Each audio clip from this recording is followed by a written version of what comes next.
Hi, my name is Allison Wong, and this is my partner Josh Fiddler. Today I'll be performing 3 scenes. The first is from Lauren Gunderson's INU as Caroline.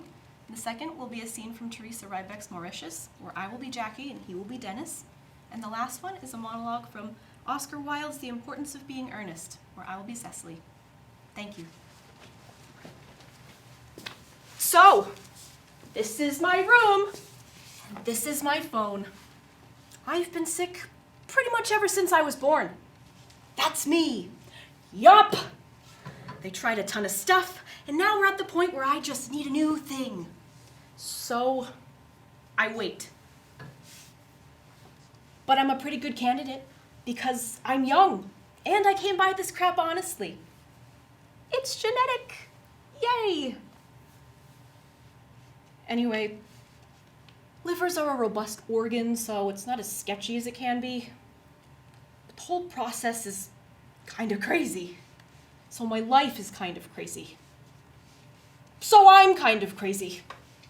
Like, I've always been kind of sick, but not you can't go to school sick, which sucks, like, so much. I mean, I'm a senior.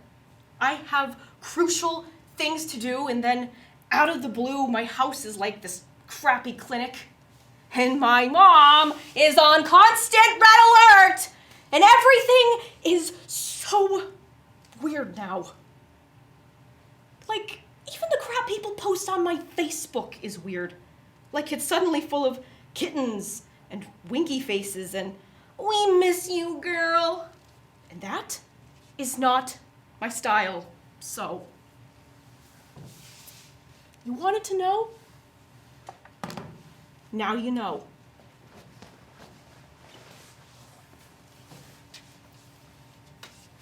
How did you know where I live? Yeah, well, after you left Phil's the other day, I followed you home. Listen, do you mind if I...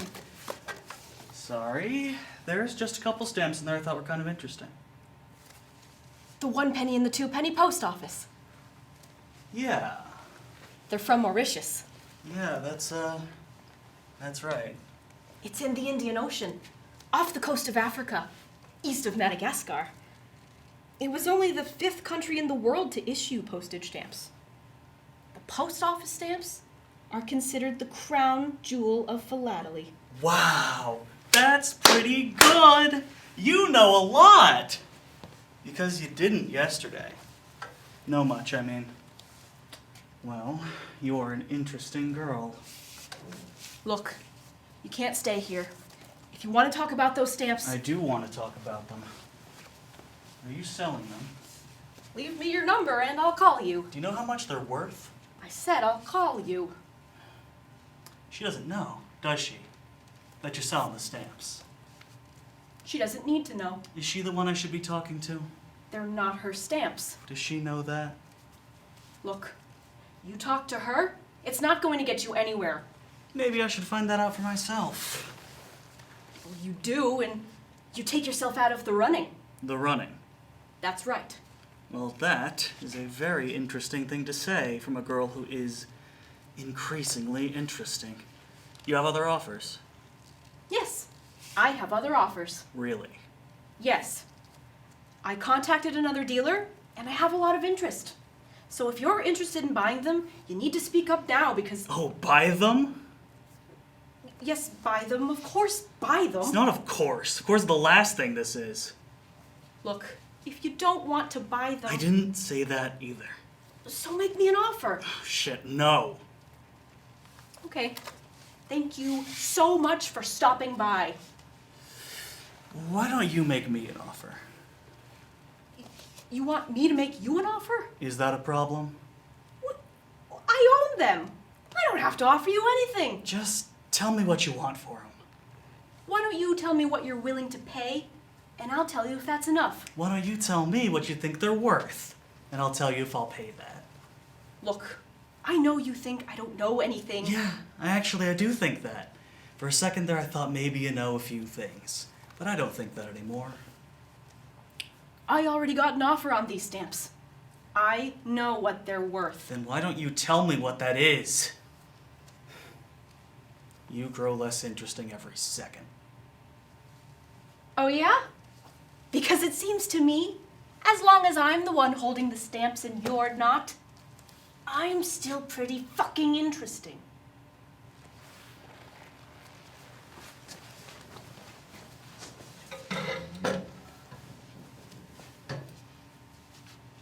I beg your pardon, Gwendolyn. Did you say Ernest? Oh, but it is not Mr. Ernest Worthing who is my guardian.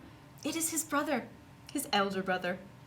I'm sorry to say they have not been on good terms for a long time. Dearest Gwendolyn, there is no reason why I should make a secret of it to you. Our little country newspaper is sure to chronicle the fact next week. Mr. Ernest Worthing and I are engaged to be married. And I'm afraid you must be under some misconception.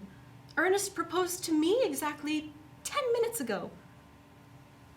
It would distress me more than I could tell you, dear Gwendolyn, if it caused you any mental or physical anguish. But I feel bound to point out that since Ernest proposed to you, he clearly has changed his mind. And whatever unfortunate entanglement my boy may have gotten into, I would never reproach him with it after we are married. Are you suggesting, Miss Fairfax, that I entrapped Ernest into an engagement? How dare you? This is no time for wearing the shallow mask of manners. When I see a spade, I call it a spade. Thank you. Hi, my name is Elias Evander, and this is my partner Rick McIntyre.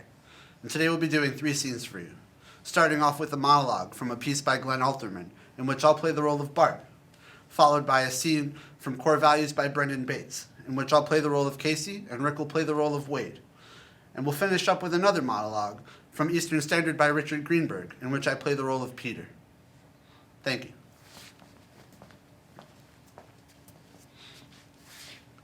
So she was standing next to me on the subway. It was crowded, rush hour, and the air conditioning's on the fritz, so it's hot, sweaty. And she's standing close. I mean, close, like almost on top of me. She turns, looks at me, and she sort of smiles. And she's beautiful, this girl. Got this look in her eye, no doubt about it. So the subway stops start flying by, and I'm trying to figure out what to say. What should I do?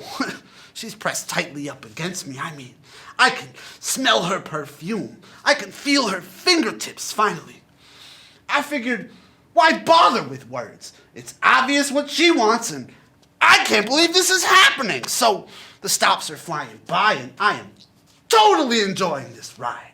Amazed that no one else in the car seems to notice all those poor bastards sweating, suffering while I'm off on some tropical island being pampered, touched, stroked. So finally we get to 42nd Street. The crowd starts emptying out. There's a shuffle, a shove, and she disappears. She's gone. Gone with my wallet. It didn't take long to figure out. I mean, after I adjusted my suit, I felt my pocket, and she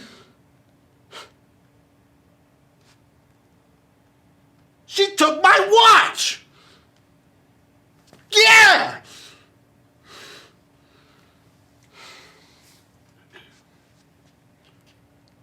Dad? Yeah? Not going back. Pardon me? Not returning to duty. You have to. You got 6 months left. I know. You got a whole company depending on you. Half my company's been wiped out. Well, then the other half is depending on you. I'm writing a letter to each member of my platoon, explaining myself, asking for their forgiveness. What? Encouraging them to do the same. Encouraging them to do what? To walk away from the war. Are you out of your mind? Listen, you've had a rough couple months. We just buried your mother. Why don't you take some rest? It's hard for you to think straight. I'm thinking perfectly clear. Listen, war is messed up. Believe me, I know. But you made a commitment to the men you fight alongside. Think of your squad members, your brothers. Look at me, goddammit! You remember the day you said you wanted to enlist? I looked you in the eye and I told you of the horrors I faced as a Marine. The horrors you would face as a Marine and what would be expected of you wearing that uniform. Do you remember that? Yes. And still you enlisted. You still made the commitment. So be a man and face the consequences.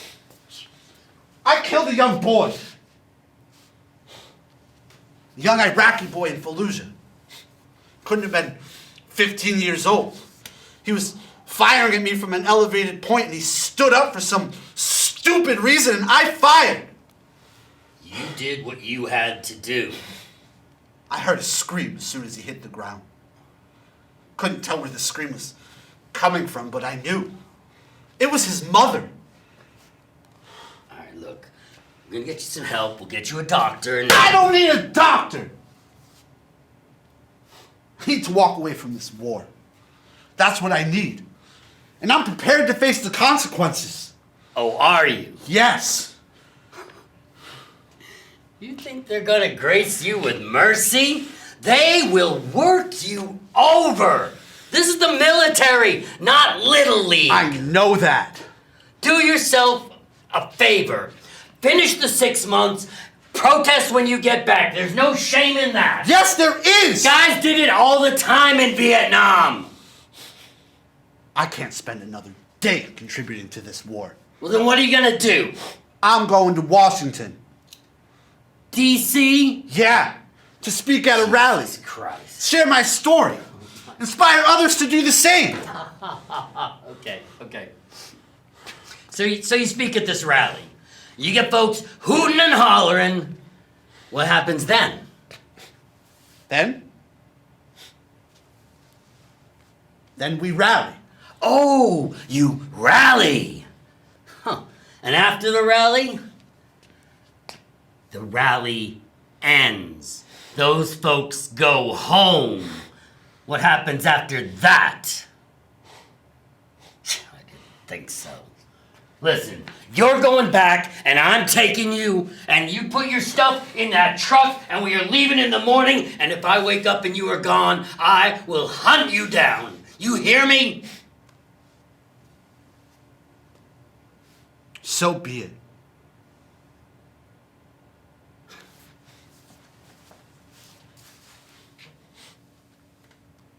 That's how it was entering a room. Lovers everywhere. People that had, people you might soon have. No negotiations that made you lose your appetite for the prize. You'd see someone, find him early, and you wouldn't think, is he smart? Are we gonna have anything to talk about? No. You thought, there's my evening. It might last an hour, or sometimes a day, or some amazing times a month, but it never got stale, because the moment you felt yourself start to become boring, you just click away. Scarcely even saying goodbye. And never, never any regret. Because there's always someone else who'd fall in love with you. Just a few minutes away. Thank you. Hello, my name is Mariah Slane Hoffins, and this is my partner. Chris Ritchie. And I will be doing a monologue from Slow Dancing on the Killing Ground by William Hanley, followed by a scene from Rabbit Hole by David Abair, and finally I'll be doing a monologue from Water by the Spoonful by Chiara Alegria Judas. Thank you.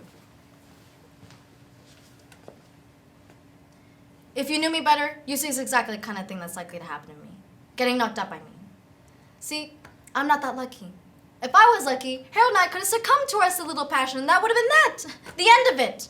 And New Rochelle, of all places. At least if it had been some nice apartment in the village, say with the sound of traffic and people, the wind blowing over the curtains, like in the movies. But no, I lost my virginity in the attic of an old house in New Rochelle. Harold's grandmother's house. On a rainy day, on the floor of an attic in his grandmother's house. And what comes next? But his grandmother, who was supposed to be in the city for the day, is suddenly standing there, screaming, "Stop that! Stop that this instant!" Needless to say, it was out of the question. I mean, stopping at that particular moment. Sex is like a flight over the sea. One reaches a point of no return. It wasn't at all how it was supposed to be. And Harold, of all people? Harold is 6'2", about 125 pounds tops. He's an economics major at CCNY. It's about as good as I'll ever do. I know it. Ever since I found out I was pregnant, I've just been walking around with my face held down to here. And my mother, she just kept saying, "What's the matter with you? I just don't know what's gone into you lately." Well, a kid named Harold, as a matter of fact.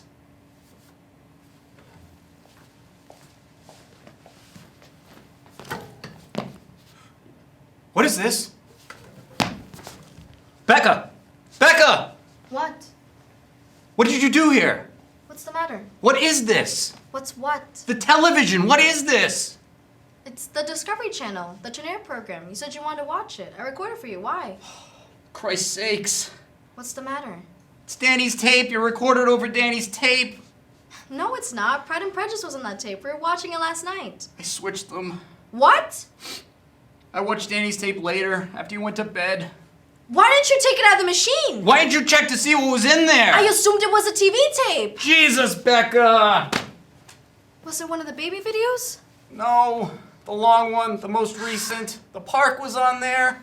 In Mexico. How was I supposed to know you snuck down here? Christmas. I thought it was a TV tape. It wasn't! I know, Howie. So it's gone. The whole thing. I'm sorry. It was the only copy, Becca. Well, I didn't do it on purpose. Are you sure? What's that supposed to mean? You think I recorded over Danny's tape on purpose? I don't know. You don't know. I should have taken it out. Why would I deliberately record over it? I don't know.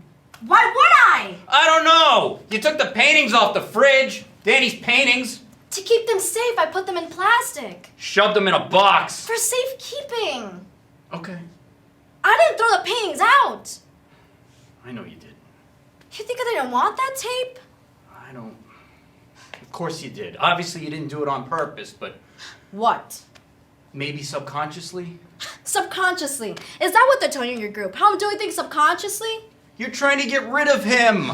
I'm sorry, but it feels that way to me sometimes. Every day it's something else. It's like you're trying to get rid of any evidence he was ever here. We don't need all that stuff, Howie. Why would we keep? You're wanting to sell the house? We already talked about. Taz? Sending Taz to your mother's? There was a lot going on. We couldn't deal with the dog. I was fine with the dog. I was the one walking him. Well, he got underfoot. And he was a reminder. Yes, he was a reminder. So what? I wanted one less reminder around here. Since you never wanted the dog to begin with. Oh, for God's sakes. Well, if I hadn't gone out and bought the dog. And if I hadn't run inside to go get my phone. Or if I had latched the gate. I left the gate unlatched. Well, I didn't check it. I'm not playing this game with you, Howie. It was no one's fault. Not even the dog. I know that. Dogs chase squirrels. Boys chase dogs. Are you telling me or yourself? He loved that dog. Of course he did. And you got rid of him. Right. Like I got rid of the tape, I get it. It's not just the tape. I'm not talking about the tape, Becca. It's Taz, and the paintings, and the clothes, and it's everything. You have to stop erasing him. You have to stop it. You have to stop. Do you really not know me, Howie? Do you not know how utterly impossible that would be? To erase him? The tape was an accident, believe me. I'll beat myself forever about it, I'm sure. Just like everything else I could have prevented but didn't. That's not what I'm talking about, Beck. It's not what I want. No? Because it feels like it is. It feels like I don't feel bad enough for you. Like I'm not mourning enough for your taste. Come on, let's not. Or mourning in the right way. But let me just say, Howie, that my mourning is just as much as yours. And my grief is just as real and awful as yours. Oh, come on. Don't make that face. I know it sounds academic. You're gonna leave here and become R&B hitmakers and Sondheim clones and never think about this noise again. This is Coltrane, people, not Schoenberg. This is jazz, stuff people listen to voluntarily. In fact, change the syllabus. No listener report next week. Instead, I want you to pinpoint a moment where you really notice dissonance. The composer, the piece, the measures. 2 pages analyzing the notes, and 2 pages describing your experience personally. This is your creation myth. Before you leave the school, you better figure out that story and cling to it for dear life, or you'll become stockbrokers within a year. I was 13. I worked in a corrugated box factory all summer. I saved up enough money to find my first music teacher. Before that, I was self-taught, playing to the radio. I walked into Don Rappaport's office at Settlement Music School. I sat down and played him a Yasmin original. He said, "It's pretty." Then he said, "Play an F sharp major in your left hand. Now play a C major in your right hand." "Do they go together?" I said, "No, sir." He said, "Now go home and write." My first music lesson was 7 minutes long. I had never really heard dissonance before. Thank you.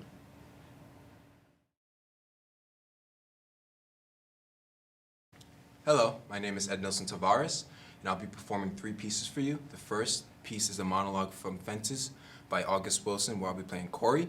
The second piece is from Tracy Let's Bug, where I'll be playing Peter, and my partner Abby Pezza will be playing Agnes. The third piece is a monologue from Midsummer Night's Dream by William Shakespeare, where I'll be playing Bottom. Thank you.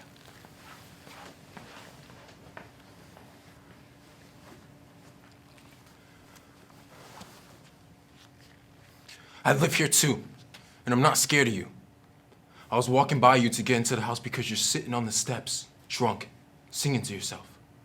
I ain't got to say excuse me to you. You don't count around here anymore. Now why don't you just get out of my way?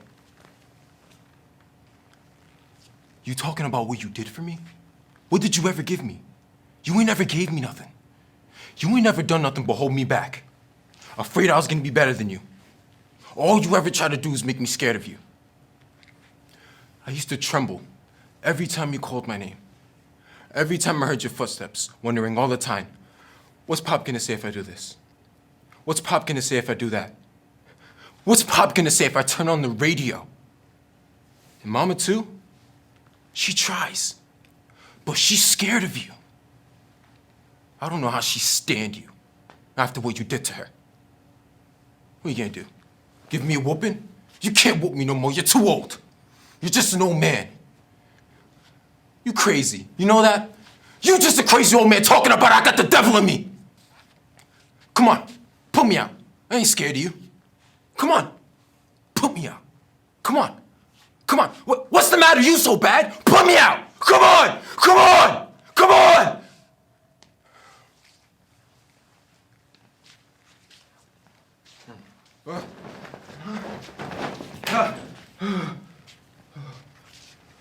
Little fucker!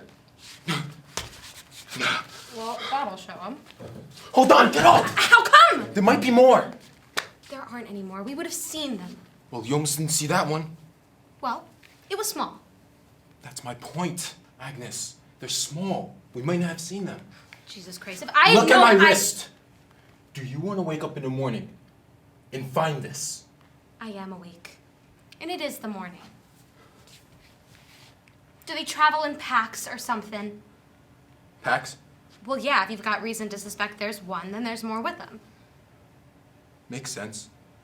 And you're assuming it's a him, some rogue aphid on his travels instead of some matriarchal type with a big brood somewhere. What's matriarchal? Did you ever watch Big Valley? Sure. Barbara Stanwyck? Yeah? Like her. Oh. This is clean. Give me the fitted sheet.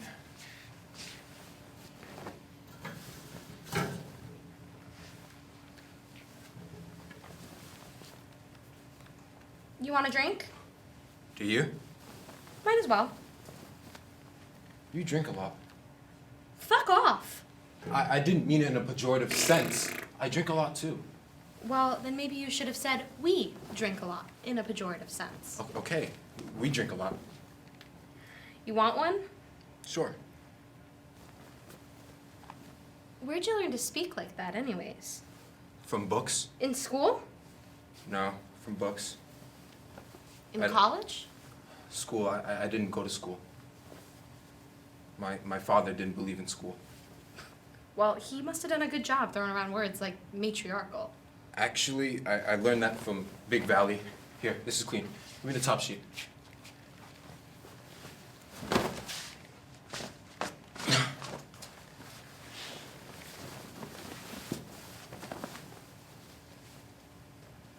You've got a nice body. So do you.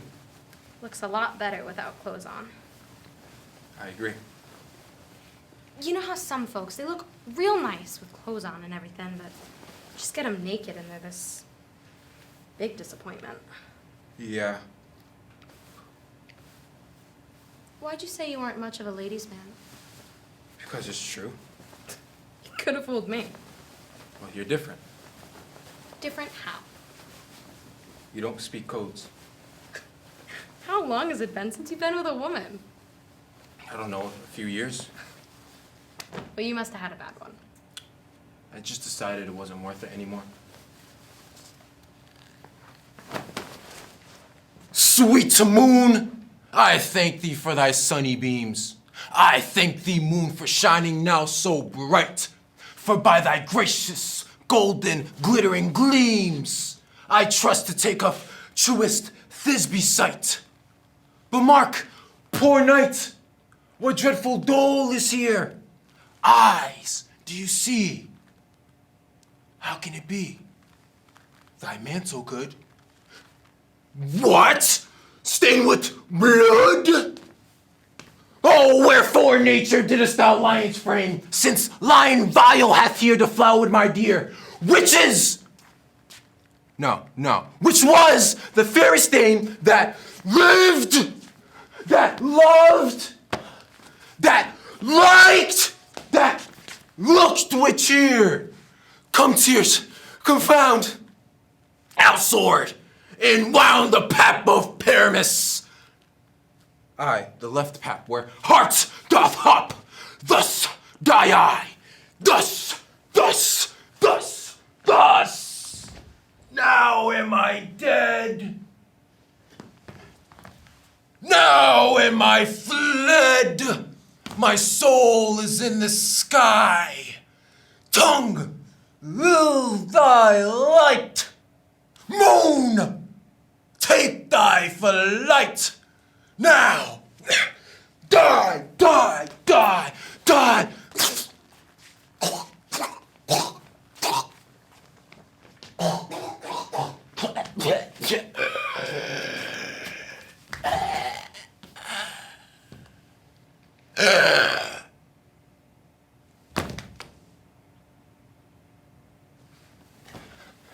Thank you. Hi there, my name is Shelby Crane. This is my partner. Hello, mine are Rafael Tirado. I'll be doing a piece from Good People by David Lindsay Bear. Then we'll be performing a scene by Developing in a Dark Room by Joseph Catalfano. And I'll finish it off with a monologue from The Laramie Project by Moises Kaufman. Thank you. Did I ever tell you about the turkey story? Up at Flanagan's when I worked there and she came in. She never told you about the turkey story? She was pregnant with you. No, Jimmy actually. She was pregnant with Jimmy because your father was locked up in Walpole again, so she didn't have money for anything. She had nothing. So, she comes out and she's out to here. Wait, no. When's Jimmy's birthday? January? So she's out to here and in this big coat. Remember that blue coat she always wore? So she's walking up and down the aisles and she's slipping things into her pockets, potatoes, cans of cranberry sauce, cookies, because you guys got to eat, right? So she comes walling up to my register and I'm like, hey, Susie, how are you? How's the kids? And she doesn't want to talk, obviously. She's just trying to push through the line. So she's like, oh, they're good. I was just looking for something, but you don't have it, so I'm going to try someplace else. And then that turkey falls out of her coat. It's the floor right between her legs. A turkey. Boom. Oh, my God. And I swear to God, she didn't miss the beat. She looked up real mad, and she said, who threw that bird at me? Oh, my God, we died. Everybody there, you had to laugh. Oh, my God. Who threw that bird at me? She was a funny son of a bitch. Pardon my French. God, she was funny. You know, I think about her all the time now. Your mother was a good lady. It's a lesson, though. You're lucky you don't smoke. Too young, your mother.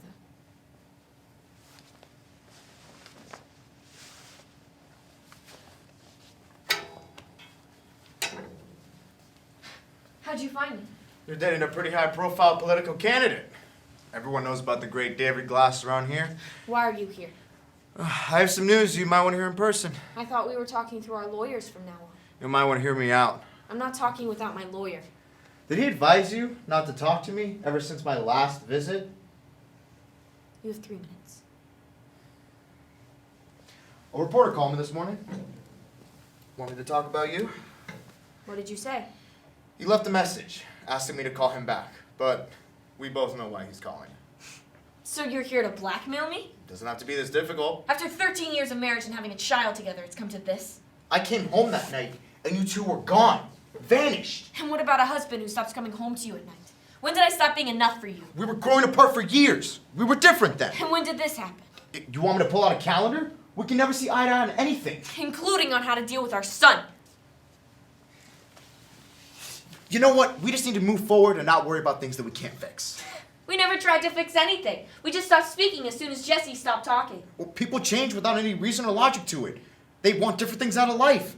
They just move on. And what about Jesse?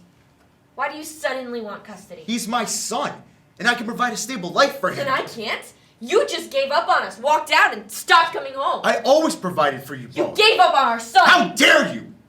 We took him to 2 psychologists. You can't just hand your child off to somebody and hope they take care of the problem. You can't put him on medication and walk away. That's not what we're doing. I didn't see you give up your job. I just saw you give up on me and find someone else. I don't have to listen to this.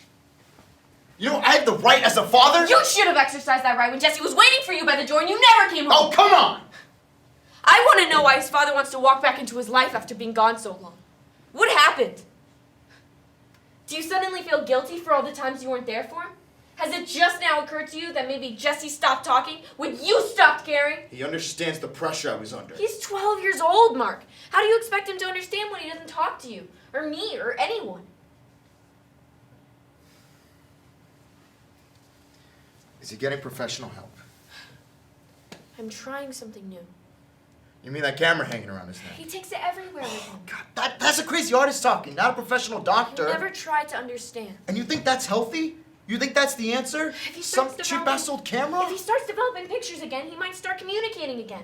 It's better than medication or doctors who want to hook him up to machines or get into his head. You're obviously not thinking clearly anymore. You know what? I have to return that phone call. Before you pick up the phone, think of your son. For once, think of somebody besides yourself. You know, I think you're here because of her. Or to relieve yourself of some guilt. Yeah, I'm done here. You really want to expose him to that kind of attention if this gets into the papers? That'd be pretty careless from the loving father. You should have thought of that before you moved in with a politician. We could stretch this out for months, maybe years. Or we could end this in just a few days. Your call. Get out.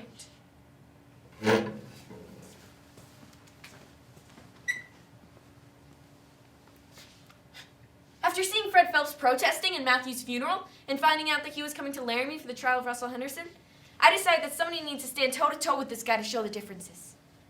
And I think when we're talking about hatred, as much as the nation is right now, that somebody needs to show that there's a better way of dealing with that kind of hatred.